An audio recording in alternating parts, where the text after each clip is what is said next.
এই যে ঢাকা বিশ্ববিদ্যালয় ডাকসু নির্বাচন হচ্ছেন, এই ডাকসু নির্বাচনে যতগুলো প্রার্থী দাঁড়িয়েছে ভিপি পদে, তার অধিকাংশই হলো মাদ্রাসার ছাত্র। চিৎকার করে বলেন আল্লাহু আকবার। মানে ডাকসু দখল করতে যাচ্ছে মাদ্রাসার ছাত্ররা। ডাকসু পথে যতগুলো ভিপি নির্বাচন করতেছে তার মধ্যে 20 জনই হলো মাদ্রাসার ছাত্র। আলহামদুলিল্লাহ বলবেন না? জোরে বলেন না আল্লাহু আকবার। মেইন যেইগুলো ভিপি প্রার্থী 20 জন সবগুলো মাদ্রাসার ছাত্র। যেই ঢাকা বিশ্ববিদ্যালয় থেকে বাংলাদেশের রাজনীতি নিয়ন্ত্রণ হয়, যেই ঢাকা বিশ্ববিদ্যালয় থেকে 52 ভাষা আন্দোলন হয়েছে, 69 গণঅভ্যুত্থান হয়েছে, 90 বিপ্লব হয়েছে, আবার 24 বৈষম্য বিরোধী ছাত্র আন্দোলনের মাধ্যমে বিপ্লব হলো।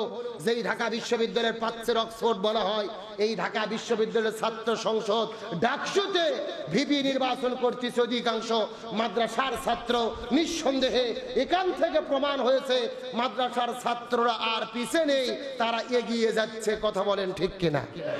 ছাত্র দলের পক্ষ থেকে যিনি ভিপি নির্বাচন করবেন আবিদুল ইসলাম, তিনি বাংলাদেশের সুনামধন্য মাদ্রাসা তামিরুল মিল্লাতের ছাত্র। ইসলামী ছাত্র শিবিরের সাদিক কায়েম, এসএম ফরাদ, তারাও মাদ্রাসার ছাত্র।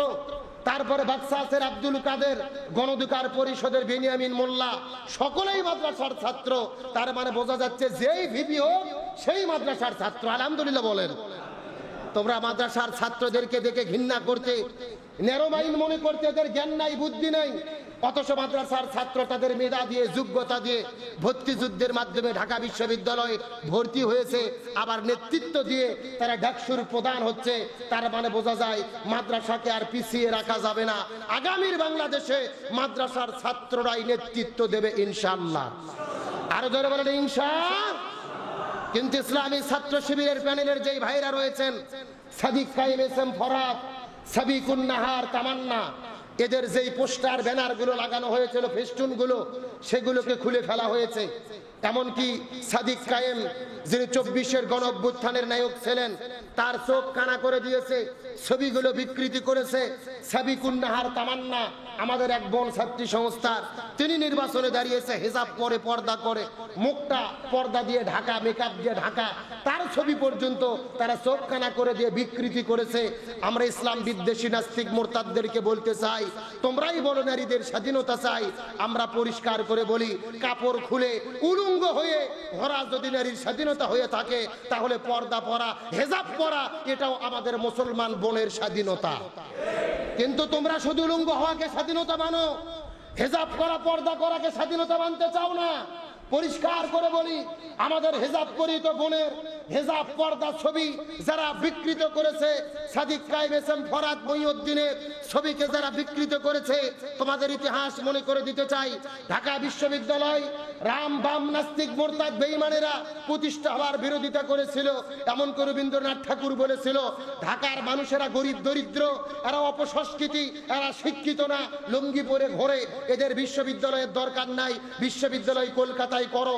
এরা ঢাকা বিশ্ববিদ্যালয়ের বিরোধিতা করেছিল। কিন্তু মুসলমান শাসক নবাব স্যার সেলিমুল্লাহর দেওয়া জমির উপরে ঢাকা বিশ্ববিদ্যালয় প্রতিষ্ঠিত হয়েছে। আজকে সেই বিশ্ববিদ্যালয়ে দাঁড়িয়ে রামবাম নাস্তিকতার পরিচয় দিয়ে ইসলামপন্থীদের বিরুদ্ধে দাঁড়াও। তোমাদের হুঁশিয়ার করে বলে দিতে চাই, ঢাকা বিশ্ববিদ্যালয় হলো মুসলমানদের বিশ্ববিদ্যালয়। ষড়যন্ত্র করে কোনো লাভ হবে না।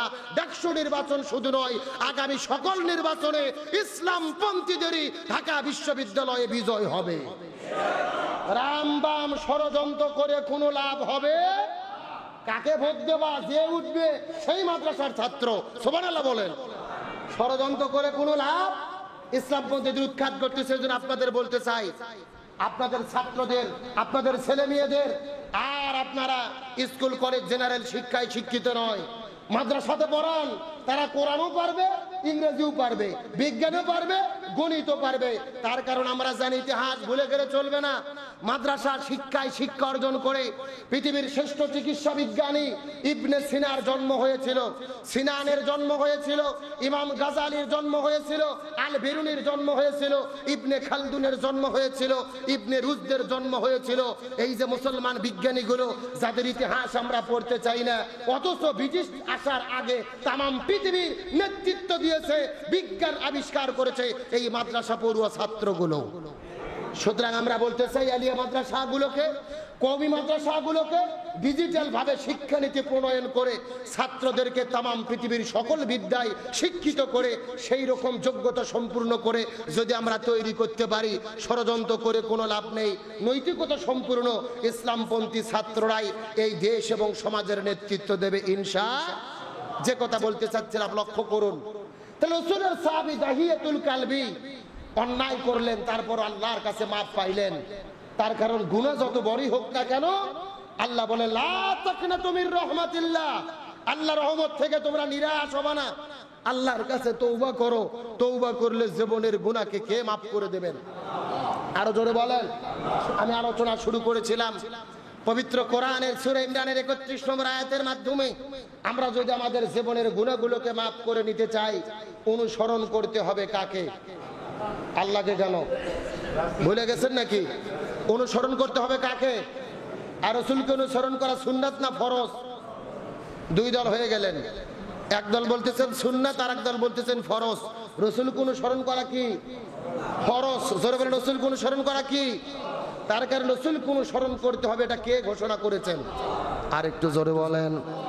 আমার আল্লাহ সুবহানাহু ওয়া তাআলা এই সম্পর্কে পবিত্র কোরআনুল কারীমের মধ্যে আল্লাহ তাআলা কত চমৎকার করে বলেন। আল্লাহ তাআলার ঘোষণা, ওয়ামা আতাকুমুর রাসূলু ফাখুযুহু ওয়ামা নাহাকুম আনহু ফান্তাহু।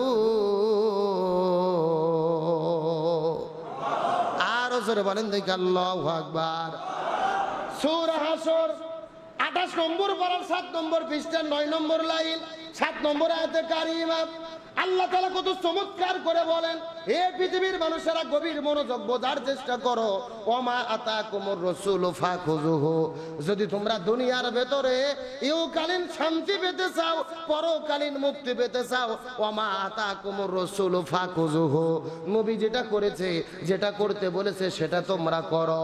ওমা নাহাকুম আনহু ফান্তাহু, নবী যেটা করে নাই, যেটা করতে নিষেধ করেছেন সেই জায়গার মধ্য থেকে তোমরা দূরে থাকো।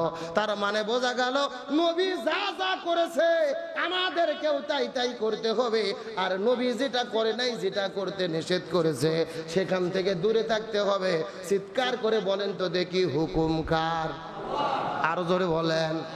তাহলে আল্লাহ যদি নবী কোনো স্মরণ করতে বলে, সুন্নাত হয় নাকি ফরজ হয়? আর একটু জোরে বলেন। তার মানে বোঝা গেল নবীর জীবনকে অনুসরণ করা। আরো জোরে। আল্লাহ তাআলা নবীর জীবনকে অনুসরণ করাকে কেন ফরজ করলেন? এর পেছনে 3টা কারণ রয়েছেন। চিৎকার করে বলেন কয়টা? তার মধ্যে প্রথম নম্বর কারণ হলো আল্লাহ তাআলা নবীর মধ্য দিয়েছেন শ্রেষ্ঠ আদর্শ। আল্লাহ তাআলা ঘোষণা করে বলেন, লাকাদ কানা লাকুম ফি রাসূলিল্লাহি উসওয়াতুন হাসানাহ।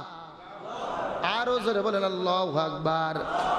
আল্লাহ বলেন, লাকাদ কানা লাকুম ফি রাসূলিল্লাহি উসওয়াতুন হাসানাহ, আমি নবীর জীবনে দিয়েছি উত্তম আদর্শ। নবীর জীবনের আদর্শটাকে তোমাদের গ্রহণ করতে হবে। আপনি যদি শ্রেষ্ঠ বাবা হতে চান, নবীর তরিকায় হতে হবে। আপনি যদি শ্রেষ্ঠ নানা হতে চান, নবীর তরিকায় হতে হবে। আপনি যদি শ্রেষ্ঠ ব্যবসায়ী হতে চান, নবীর তরিকায় হতে হবে। আপনি যদি পৃথিবীর শ্রেষ্ঠ রাজনীতিবিদ হতে চান, নবীর তরিকায় হতে হবে। আবার আপনি যদি পৃথিবীর শ্রেষ্ঠ রাষ্ট্রপতি হতে চান, সেটাও নবীর তরিকায় হতে হবে। কিন্তু মনের মধ্যে বড় দুঃখ এবং কষ্ট, আমরা নবীর তরিকায় নামাজ পড়তে চাই, নবীর তরিকায় হজ করতে চাই, নবীর তরিকায় যাকাত দিতে চাই, নবীর তরিকায় জিকির করতে চাই, নবীর তরিকায় স্বামী হতে চাই, নবীর তরিকায় বাবা হতে চাই, নবীর তরিকায় নানা হতে চাই, কিন্তু নবীর তরিকায় রাষ্ট্রপতি হতে চাই। এই একটা জায়গাতে সমস্যা। অথচ আমার নবীজি মসজিদুন নববীর ইমাম ছিলেন, আবার মদিনা নামক রাষ্ট্রের রাষ্ট্রপতি। কথা কর না গা। নবীজি মদিনা নামক মসজিদুন নববীর ইমাম ছিলেন, আবার মদিনা নামক রাষ্ট্রের রাষ্ট্রপতি ছিলেন। তার মানে বোঝা গেল যেই নবীর তরিকায় ইমাম হতে হবে ওই নবীর তরিকায় আবার সমাজের রাষ্ট্রপতি হতে হবে। কিন্তু আমাদের মুসলমান জাতির অধঃপতনের মূল কারণ এটাই, আমরা নবীকে মেনেছি নামাজে, নবীকে সমাজে মানতে পারি নাই, নবীকে ব্যক্তি জীবনে মানতে চেয়েছি, বাবা দাদা নানা হতে চেয়েছি, কিন্তু নবীর তরিকায় রাষ্ট্রপতি হতে চাই। এই জন্য যারা নবীর তরিকায় রাষ্ট্রপতি হয় না, যারা বাংলাদেশের রাজনীতি, সমাজতন্ত্র, ধর্মনিরপেক্ষতাবাদ আর এই সমস্ত নীতি মেনে সমাজ পরিচালনার দায়িত্ব নেয়, রাজনীতি করে, এই মানুষগুলো সুদ ঘুষ দুর্নীতি করে। কিন্তু নবীর তরিকায় আলেমগণ ইমামগণ যদি সমাজের রাষ্ট্র পরিচালনার দায়িত্ব নিত তাহলে জমিনের ভেতরে সুদ ঘুষ দুর্নীতি থাকতো না। আমরা যদি রাসূলের আদর্শ পরিপূর্ণ অনুসরণ করতে পারি, যেই রকম নবীর আদর্শ মেনে মসজিদে শান্তি এসেছে, মাদ্রাসায় শান্তি এসেছে, ওই নবীর আদর্শ মেনে যদি সমাজ চালাই সমাজে শান্তি আসবে কি আসবে না? আর আমরা সমস্ত ইমানদার মুসলমান যদি একতাবদ্ধ হতে পারি, জালেম পালাতে বাধ্য হয়, এটা বাংলাদেশে তার প্রমাণ আমরা দেখতে পেরেছি।